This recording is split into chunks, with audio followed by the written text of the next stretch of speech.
네, 반갑습니다. 서로 인사 좀 나누세요. 축복합니다. 사랑합니다.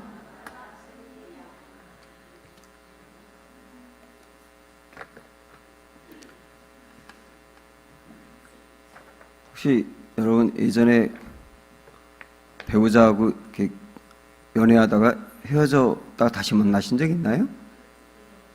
네, 한참 뜨겁게 사랑하다가 이제 저 남자 도저히 안 되겠다, 그만 만나야 되겠다, 그러고 작정하고 그만뒀다가 이제 그만 만나자고 하고 나니까 너무 공허하고 허무하고 힘들고 외롭고 그리워서 다시 또 불같이 붙어버리고 그런 적이 있으세요?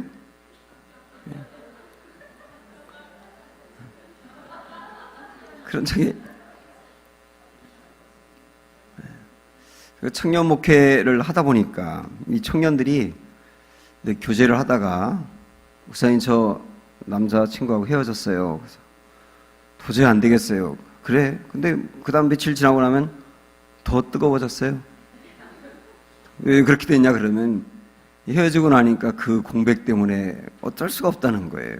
사랑이라고 하는 게 절대로 쉽게 헤어지지 못하는 겁니다. 예? 이게 주님의 사랑도 마찬가지예요. 우리가 지금 이제 호세아서를 보기 시작했거든요.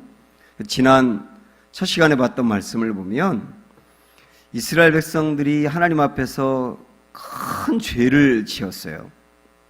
그 죄를 보면서 하나님이 호세아에게, 호세아야 너 고멜하고 결혼해. 그 고멜은 창녀였잖아요. 이 창녀를 데리고 와서 결혼하는 것도 싫었고 그 여자와 사는데 결혼했다고 금방 달라지는 게 아니고 또 옛날 버릇이 나와가지고 집 나가기를 밥 먹듯 하고 한 번 나가면 한창 있다 들어오기도 하고 안 들어오기도 하고 이러는 이 아내 때문에 호세아의 속이 썩었고 속 터서 죽었거든요. 그리고 하나님께서는 호세아의 그 마음, 고멜을 보면서 겪게 되는 그 아픔과 상처와 그 마음이 하나님의 마음이라는 거예요. 하나님의 마음이, 이스라엘을 바라보며 겪는 하나님의 마음이 얼마나 아픈지 네가 겪는 그 마음이다. 이걸 보여준 게 호세아거든요. 그 다음에 그 여자 사이에서 아이를 낳았어요. 셋을 낳았지 않습니까? 그 세 아이를 이름을 줬는데 첫째 아이는 이스르엘. 이스라엘이라고 하는 말은 하나님이 흩으신다라고 하는 의미가 있다고 말씀드렸잖아요. 아이 이름이 흩으신다예요. 하나님의 마음을 보여주는 거예요, 지금. 둘째 아이가 로루하마, 로자가 들어가면 아니다라고 하는 뜻이죠. 루하마는 하나님이 긍휼히 여기신다. 근데 앞에 로가 들어가니까 하나님이 긍휼히 여기시지 않는다.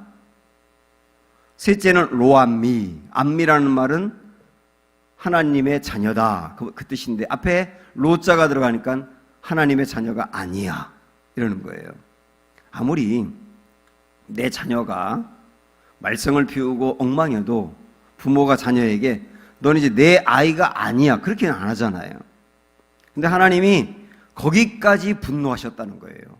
그래서 이 세 아이의 이름을 지어주는 걸 통해서 하나님은 하나님의 마음이 얼마나 힘들고 아프고 쓰린지 호세아에게 알려주는 겁니다. 이 두 가지예요. 고멜을 데려와라, 세 아이의 이름을 줘라. 이게 이때 당시에 이스라엘 백성들을 바라보는 하나님의 마음이었다는 겁니다. 그런데 호세아서가 거기서 절대로 끝나지 않아요. 이렇게 이스라엘 백성들을 바라보면서 이스라엘, 로루하마, 로암미 이런 마음을 갖고 있는 게 하나님의 진노 아닙니까? 하나님이 이스라엘 백성들의 죄를 보면서 진노한다는 거예요. 근데 여기서 여러분 이걸 아셔야 됩니다. 하나님의 진노는 사랑의 표현이에요. 사랑의 표현. 만약에 하나님이 이스라엘 백성들을 보면서 그들의 죄가 너무도 심각해가지고 도저히 안 되겠다라고 포기했다면 진노하시지도 않아요. 그렇지 않습니까? 포기했다면 진노도 안 할 거 아니에요. 그냥 놔두지요. 부부가 살다가 가끔 심각한 지경으로 가는 그런 가정이 있거든요. 근데 이 부부가 한참 티격태격 싸우고 막 치고받고 싸우고 그럴 땐 그래도 괜찮아요. 진짜 문제는 뭐냐면 남편이 무슨 짓을 하고 오든 밤을 새고 오든 그 다음에 별짓을 다 하든 내 마음대로 하라고 놔두는 게 진짜 심각한 거예요. 이거. 밤늦게 들어왔다고 못 살겠다고 그러고 막 소리 지르고 뭐 그냥 후라이팬 집어 던지고 그러는 거 그나마 괜찮다니까요. 늦게 들어오거나 말거나 마음대로 하라고, 이때가 진짜 심각한 거예요. 그 다음에는 그냥 갈라서는 겁니다. 이걸 봐도 그렇고 하나님이 만약에 이스라엘 백성들의 그 죄를 보면서 내가 너희들 도저히 이제는 안 되겠다 하고 포기 선언을 했다고 한다면 진노하지 않았다는 거예요. 진노했다는 말은 포기를 못하겠다는 뜻이에요. 우리를 보면서도 하나님이 진노하셔서 벌을 내리시는 것은 포기 못하겠다는 거예요. 여러분, 이거 주님의 귀한 이 마음을 아셔야 합니다. 주님의 그 마음을 말이죠. 그게 보여지는 게 호세아서다. 그래서 포기하지 못하는 이 마음 때문에 1장에 이렇게 하나님의 마음이 이쪽으로 갔다 이렇게 갔다 어떻게 보면 막 변덕스러운 하나님처럼 보이는 거예요. 자, 우리가 지난주 봤지만 다시 한번 좀 보고 갈게요. 6절 보세요. 6절 보면 로루하마라고 이제 아이의 이름을 짓고 나서 맨 끝에 이렇게 말씀했죠. 내가 다시는 이스라엘 족속을 긍휼히 여겨서 용서하지 않을 것이다. 다시는 용서 안 할 거야. 하나님 그러시잖아요. 근데 그 다음에 7절로 가보세요. 그러나 금방 마음이 바뀌세요. 그러나 내가 유다 족속을 긍휼히 여겨 그들의 하나님 여호와로 구원하겠고 이러시잖아요. 또 다시는 용서하지 않겠다 그러더니 그러나 내가 너희 다시 구원할게, 용서할게 이러신단 말이에요. 그 다음에 9절에 가면 이번에 이제 아이의 이름을 로암미라고 짓고 나서 또 그 뒤에 보세요. 너희는 내 백성이 아니요 나는 너희 하나님이 되지 아니할 것임이니라. 이제 너희는 내 백성 아니고 나는 너희 하나님이 아니야. 너희와 나의 관계가 끊어졌어. 이렇게 했다가 10절로 가면 또 뭐라고 시작합니까? 그러나 또 이렇게 시작하는 거예요. 여러분, 이 하나님의 마음 아시겠어요? 부모가 말썽 피운 자녀를 보면 이 마음이 그대로 아실 거예요. 막 말썽을 피워가지고 이제 내가 도저히 너 용서 못하겠다 그랬다가 또 그 다음날 밥 먹고 들어왔냐? 이렇게 해서 밥 주는 거예요. 또 그러다가 또 말썽을 피우면 이제 너 나 아버지라고 하지 마, 엄마라고 하지 마, 이제 너 내 아이들도 아니야, 자녀도 아니야, 관계가 끊어졌어. 그랬다가 그 다음에 또 그 아들 보면 불쌍해. 방황하는 그 아들 보면 또 불쌍해. 그래가지고 또다시 용돈을 주거나 사랑을 베푸는 게 이게 부모의 마음이지 않습니까? 이 마음이 고스란히 보여있는 게 1장이란 말이에요. 그래서 주님의 이 마음을 정리하면 죄를 짓는 이스라엘 보면서 마음 아파하고 안타까워하면서 진노하시는 하나님의 마음, 그러나 포기할 수 없는 하나님의 마음, 이 호세아의 핵심입니다. 그래서 오늘 말씀의 제목을 다시 쓰는 러브스토리라고, 포기한 것 같다가도 또다시 러브스토리를 쓰는 하나님의 마음, 이것이 우리가 오늘 보아야 될 하나님의 마음이에요. 조금 더 구체적으로 보면 포기할 수 없는 주님의 마음이 어떻게 나타나고 있는가, 10절에 보면 두 가지로 나타나고 있습니다. 첫 번째 보면요, 10절 읽기 전에 2장 1절 먼저 보고 갑니다. 너희 형제에게는 암미라 하고 너희 자매에게는 루하마라 하라. 아까 앞에서 아이의 이름을 뭐라고 줬었느냐면 로루하마. 내가 다시는 너희를 용서하지 않겠다, 긍휼히 여기지 않겠다. 그랬다가 다시 이름 바꿔, 애 이름 바꿔, 로자 빼버려, 루하마야 이렇게 하라고 그러고, 또 셋째 아이가 태어났을 때 로암미라고, 너희는 내 백성이 아니야 라고 했다가 아이 이름 바꿔라, 로자 빼라, 암미다 이렇게 하시는 하나님의 마음이 여기 그려지고 있는데, 그 하나님의 마음이 절절히 표현되는 게 10절 11절이에요 자, 10절 말씀 먼저 봅니다. 시작. 그러나 이스라엘 자손의 수가 바닷가의 모래같이 되어서 헤아릴 수도 없고 셀 수도 없을 것이며, 이렇게 나오죠. 자, 하나님이 이스라엘 백성들을 포기할 수 없다고 하면서 그들에게 여전히 사랑을 베풀어야 되겠다. 이렇게 말씀하시면서 하신 말씀이 뭐냐면 이스라엘 백성들의 수가 바닷가의 모래보다 많게 하고 하늘의 별보다 많게 하겠다. 이렇게 이제 주님이 말씀하시는 거거든요. 이 말씀을 보면 혹시 어디가 생각나세요? 누가 생각나세요? 아브라함이 생각이 나죠. 창세기 15장에 보면은 하나님이 아브라함을 찾아오고 또 17장에 가도 또 찾아가서 거기서 아브라함에게 내가 너에게 아들을 줄게. 아브라함이 하나님 나 틀렸어요. 포기한 지 오래예요. 내 집에 데리고 있는 몸종 똘똘한 놈이 있는데 그놈한테 유산 다 물려주려고요. 아니야. 내 몸에서 아이가 날 거야. 그런데 그걸 받아들이지 못하고 처음에 받아들였다가 기다리지 못하고 하갈 사이에서 이스마엘을 낳고 끊어졌던 그 아브라함에게 하나님이 또 찾아가서 아들을 낳을 거야. 아브라함 입장에서 나 같은 사람이 아들을 낳아요? 자격도 없는데요? 신체적인 자격도 안 되고요? 그 다음에 제가 하나님의 그 말씀을 기다리지 못하고 이스마엘을 낳았는데 저에게 아들을 주신다고요? 이런 분위기잖아요. 자, 하나님이 아들 줄 거야. 너 나 따라 나와봐. 하늘의 별을 봐. 세봐.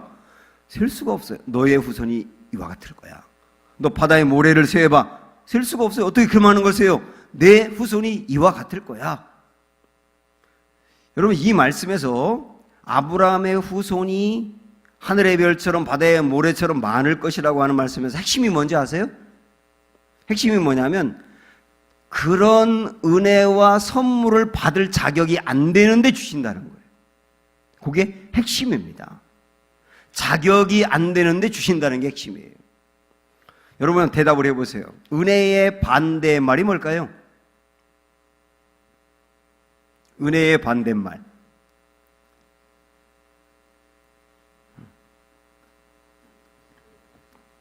제가 우리 교회 와서 거의 1년이 가까워지는데 제가 질문해가지고 속 시원하게 자기 귀에 들리게 대답한 분이 아직도 한 분이 없었어요. 은혜의 반대말? 어떤 분은 진노라고 할 것 같아요. 진노. 근데 진노가 아니고 공로입니다. 은혜의 반대말은 공로예요. 공로. 공로라는 말은 뭐냐면 자격이 되어서 받는다는 거예요. 그게 반대말은 자격이 안 되는데 주는 거예요. 그게 은혜거든요. 아브라함에게 아들을 주시겠다, 그 많은 후손을 주겠다라고 했던 것은 너 자격이 안 되는데 내가 그런 은혜를 베풀 거야. 지금 호세아서에서도 이스라엘 백성들 도저히 자격이 안 되는데 근데 나의 마음에 불타는 그 사랑 때문에 안 줄 수가 없구나. 이 주님의 마음이거든. 우리가 성경을 구약이든 신약이든 이렇게 공부하면서 자꾸 우리 성도들이 빠지는 오류가 있어요. 아브라함의 예를 든다면 대부분 어떻게 생각을 하느냐면 아브라함이 이런 믿음을 가져서 하나님이 이 복을 준 거야. 자꾸 그 구도로 가고 있어요. 아브라함에게 뭔가 받을 만한 자격이 있으니까 하나님이 그에 합당하게 주었다. 성경이 그런 게 완전히 없는 건 아닙니다. 완전히 없는 건 아니지만은 성경의 기본적인 줄기는 뭔지 아세요? 아브라함은 자격이 없다. 그런데 하나님은 은혜를 베푼다예요. 이게 성경의 가장 기본적인 줄기고 복음적인 해석입니다. 근데 자꾸 우리는 그거보다는 아브라함을 닮아가려고 그러고 아브라함을 배우려고 그래요. 아브라함이 이 모습 때문에 이런 복을 받은 거구나. 나도 그런 모습을 가지면 이런 복을 받겠구나. 자꾸 그렇게 가본단 말이죠. 아니에요. 아브라함은 자격이 없어요. 그런데도 하나님 은혜를 베푸세요. 그래서 그걸 묵상할 때 주님, 저도 아브라함처럼 자격이 없네요. 근데 저에게도 하나님의 은혜가 있겠군요. 소망이 생기는 거예요. 그러면 아브라함을 보면서 아니 아브라함은 자격이 있지 않나요? 이렇게 생각할지 모르겠는데 제가 우리 교회 와서 새벽에 이제 창세기부터 쭉 말씀을 이제 요즘 레위기 하고 있는데 쭉 전해서 저와 함께 이 아브라함을 함께 공부했던 분들은 이게 정리가 되셨는데 물론 저의 생각이긴 합니다. 정리가 됐다는 게. 근데 여러분 보세요. 아브라함을 하나님이 갈대아 우르에서 불러낼 때 하나님이 아브라함아 내가 너를 복줄 테니까 떠나 그러니까 아멘 그러면서 떠났다고 생각을 한 거예요. 우리는 믿음으로 아멘하고 떠났다고 생각을 해요.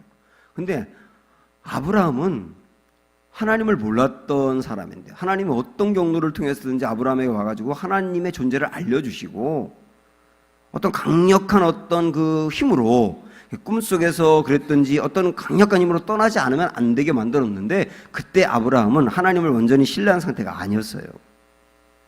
근데 떠나지 않을 수 없어 떠난 건데 근데 떠나서 곧바로 하나님이 인도할 땅으로 가라 그랬는데 그는 하란이라고 하는 곳에서 이 아브라함을 연구하는 분들이 그렇게 중요하게 얘기하는데 15년 동안을 머물러 있었다는 거예요. 그러니까 75세 때 고향을 떠난 게 아니라 60세 때 떠나가지고 하란에서 15년을 머물러 있다 75세 때 하란을 떠난 거거든요. 그게 이제 사도행전에도 흔적이 나와요. 그 아버지와 함께 왔다가 아버지가 하란에서 돌아가시자 그때 떠났다고 나오거든요. 그러니까 처음부터 그냥 순종한 게 아니라 15년 동안을 불순종하고 중간에 나자빠진 상태였던 겁니다. 근데 하나님이 15년을 기다리면서 아브라함을 포기하지 않고 또 불러내서 가야지 하고 또 아브라함을 데리고 가신 곳이 가나안 땅이었지 않습니까? 가나안 땅에 도착한 아브라함은 그 다음에 하나님 온전히 신뢰한 게 아니라 가자마자 기근이 드니까 벌 곳도 없이 남방으로 내려가잖아요. 그게 애굽이었지 않습니까? 애굽으로 내려갔는데 거기 애굽으로 살겠다고 내려간 거 아닙니까? 하나님이 원했던 땅은 가나안 땅인데 근데 애굽에 내려갔을 때 누이를 빼앗길 뻔한 위기를 만나지 않습니까? 아주 누이랜다 아내를. 그때 하나님이 아브라함을 꾸중하면서 혼을 냈어야 되는데 아브라함을 꾸중한 게 아니고 바로를 꾸중하잖아요. 그리고 오히려 은금 패물과 많은 가축을 주어서 그걸 갖고 떠나게 하잖아요. 그때 아브라함이 깨달은 게 뭐냐면 와 나를 불러내시고 인도하신 하나님이 바로보다 세시구나. 그때 당시에 바로는 최고의 왕이었는데 근데 바로보다 세시구나. 하나님을 알아가기 시작하는 거예요.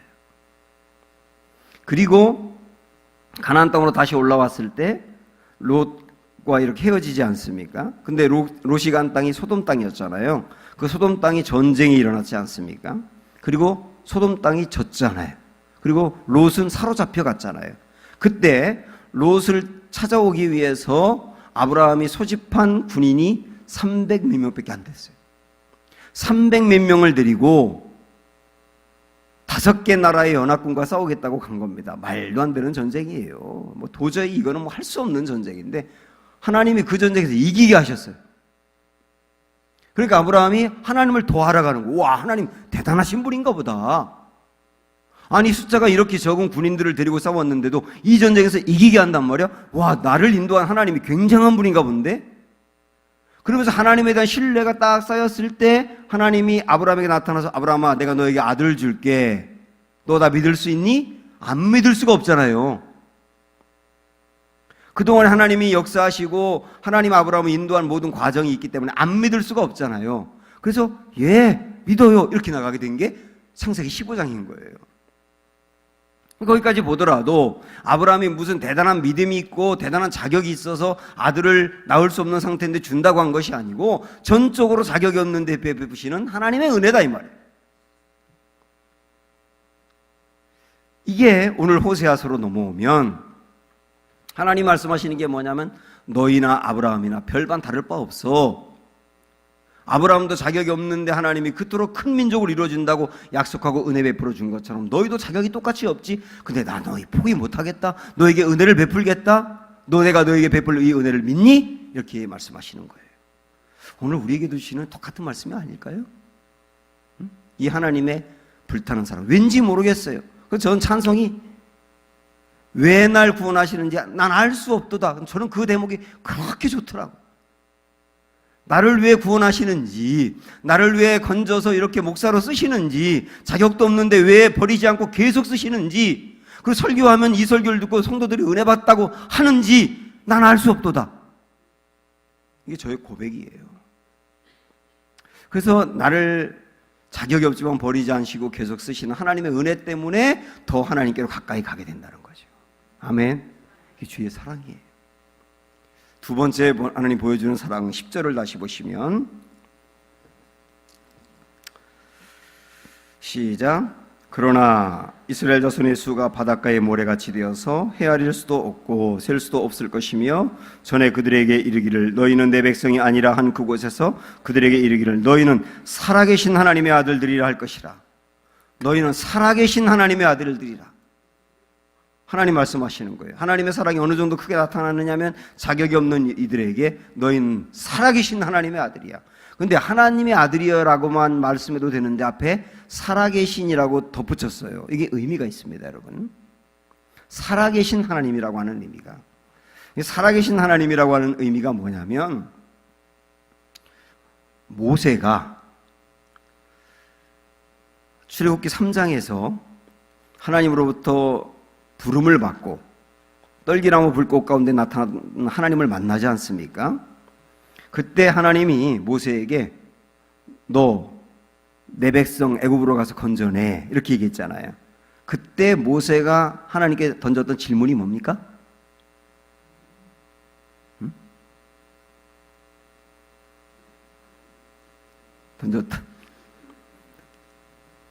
던졌던 질문이 하나님 누구세요? 그래서 누구세요? 누구신데 저를 가라 그래요? 그리고 이스라엘 백성들에게 갔을 때 누가 보냈냐고 하면 뭐라고 말해요? 그렇게 말하니까 그때 하나님 하신 말씀은 아시겠죠? 나는 스스로 있는 자다. 이게 정말 어려운 해석입니다. 스스로 있는 자란 말이 무슨 뜻인가?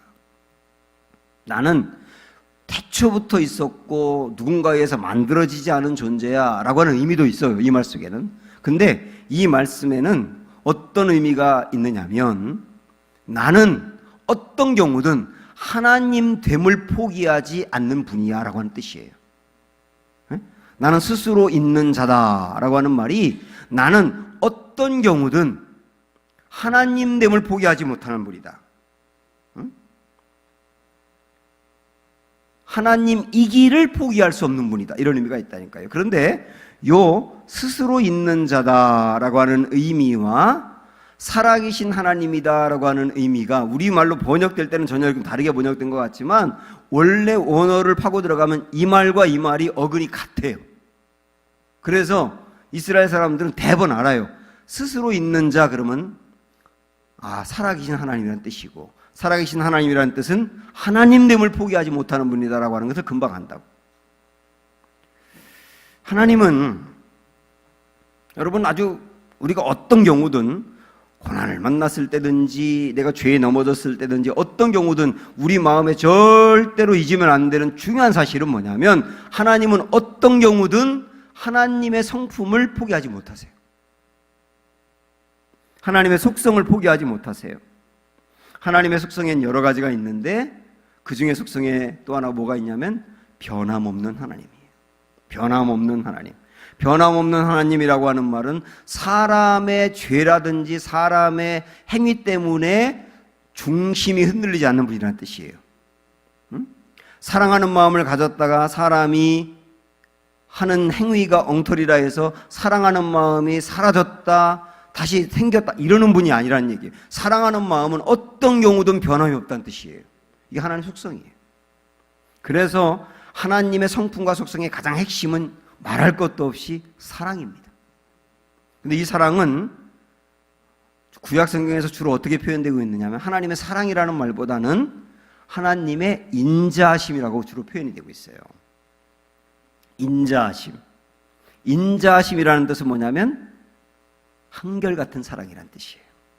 한결같은 사랑.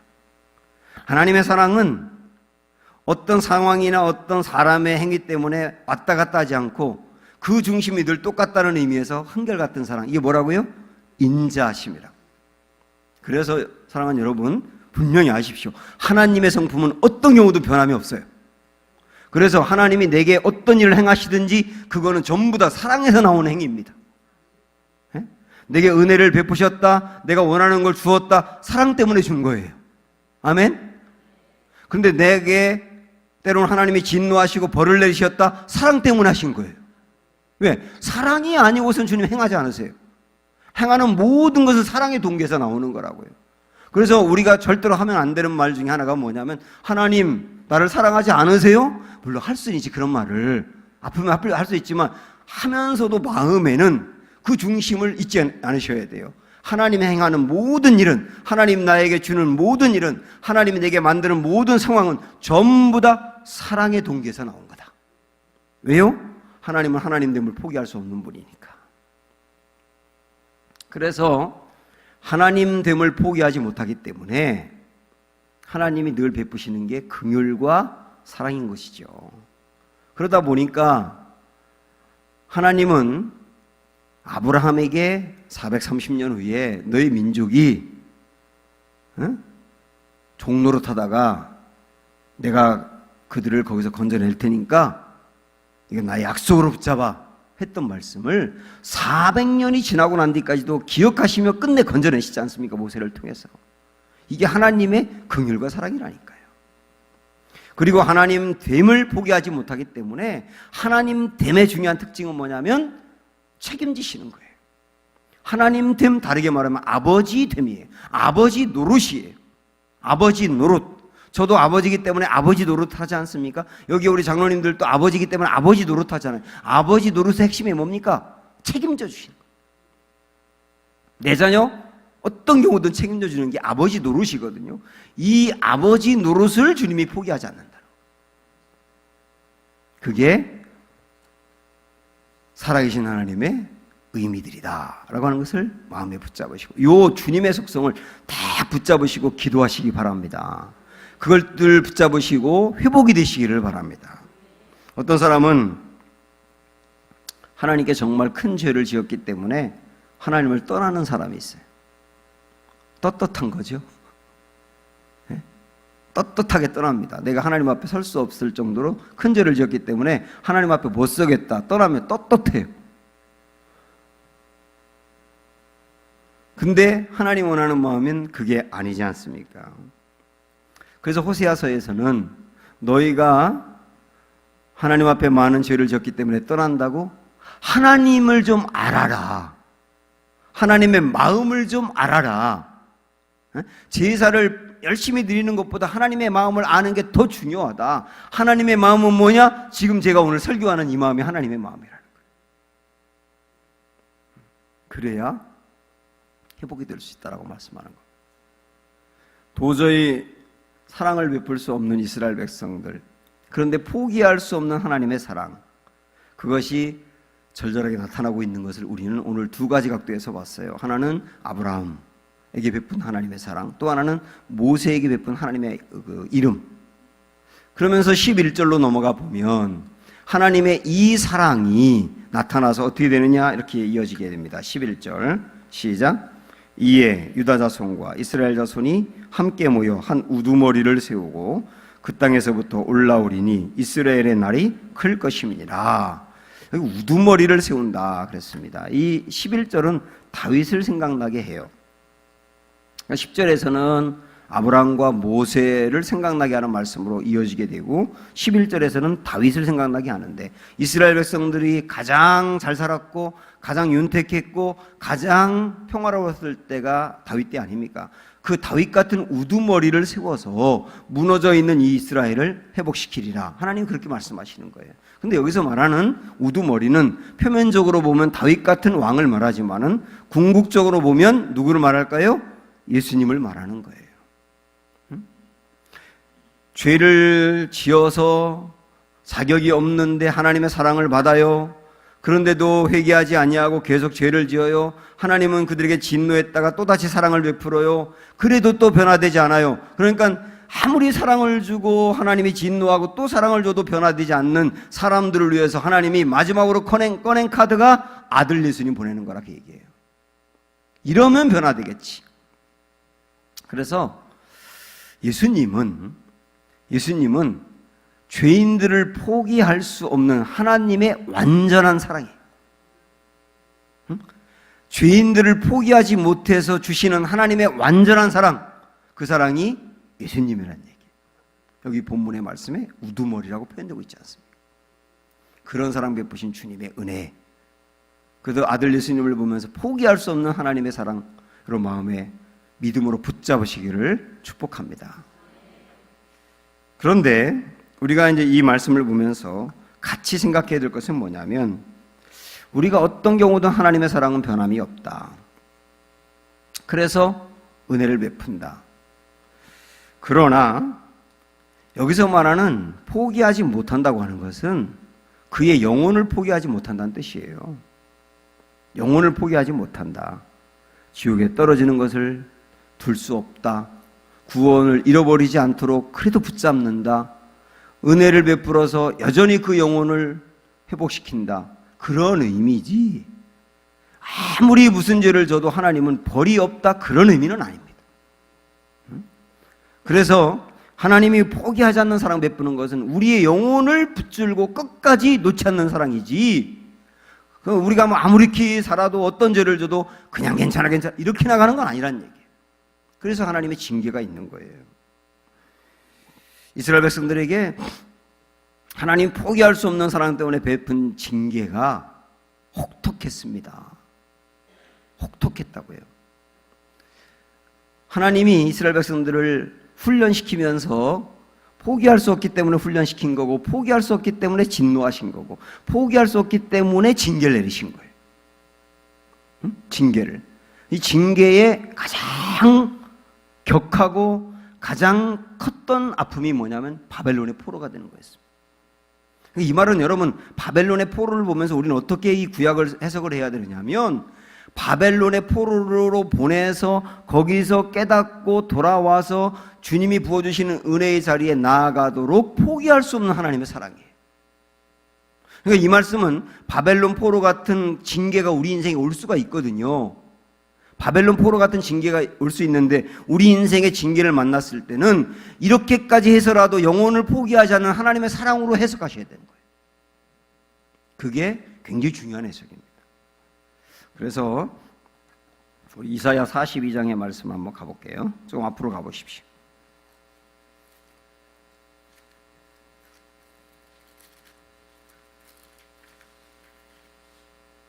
1017쪽.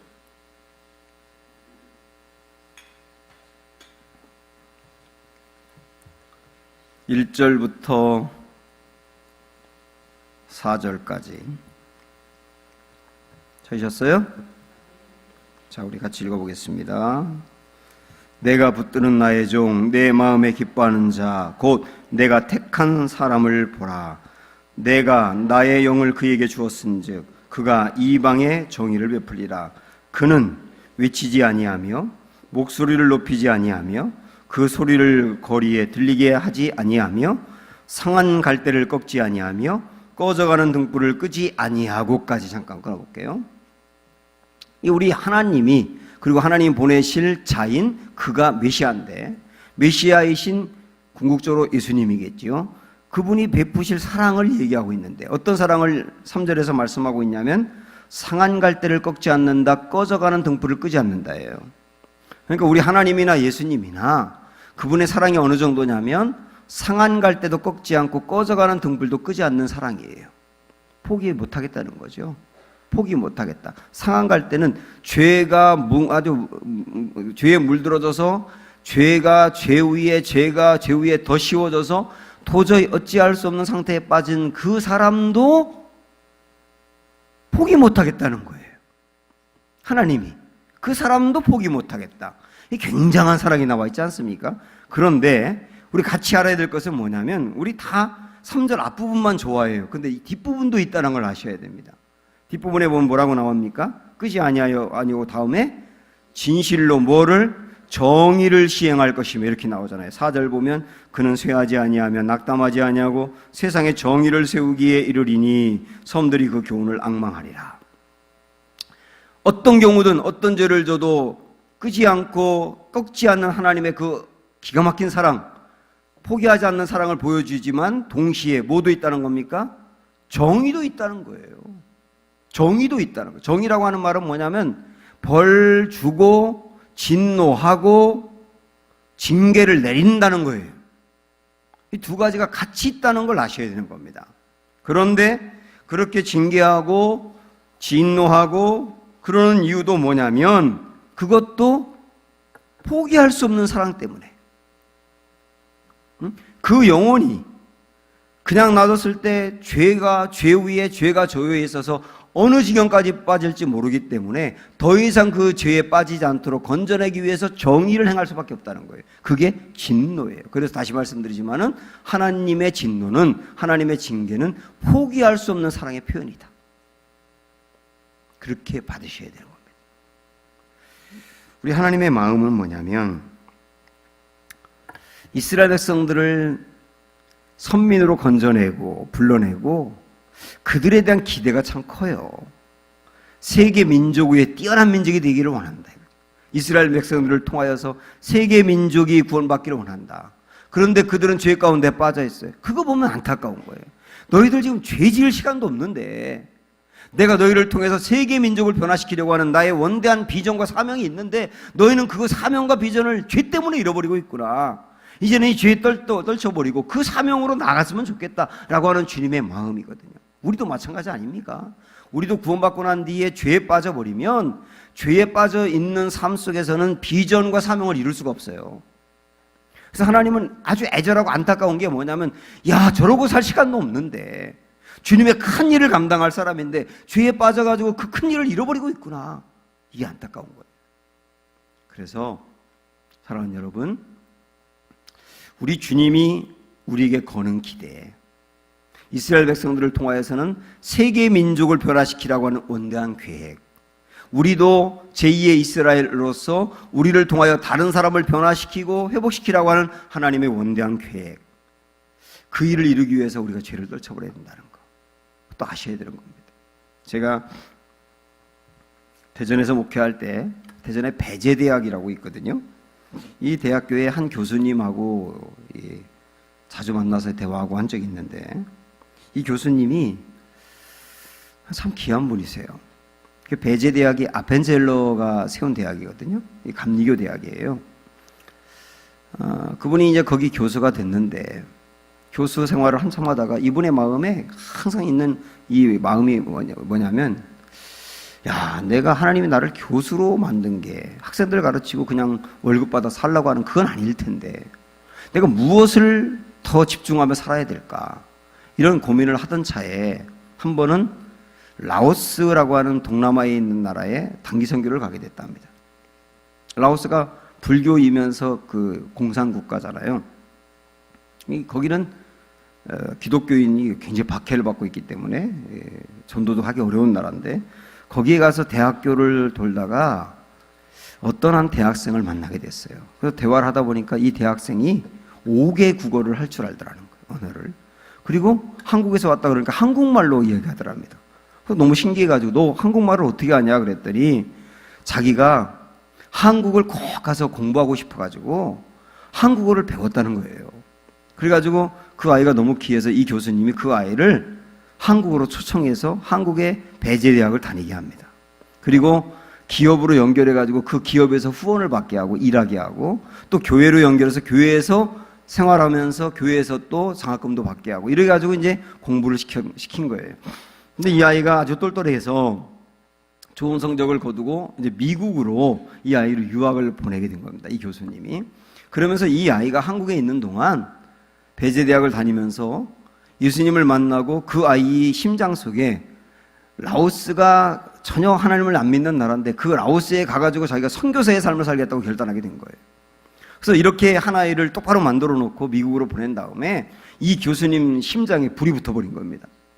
그래 맞아, 하나님 나를 교수로 만든 거는 이런 일 하라고 만든 거야. 그래가지고 그 다음에 라오스에 방학 때마다 찾아가가지고 거기 학교들을 찾아가면서 자매결혼을 맺어가고 그러면서 라오스에 있는 학생 100명을 한국으로 초청해요.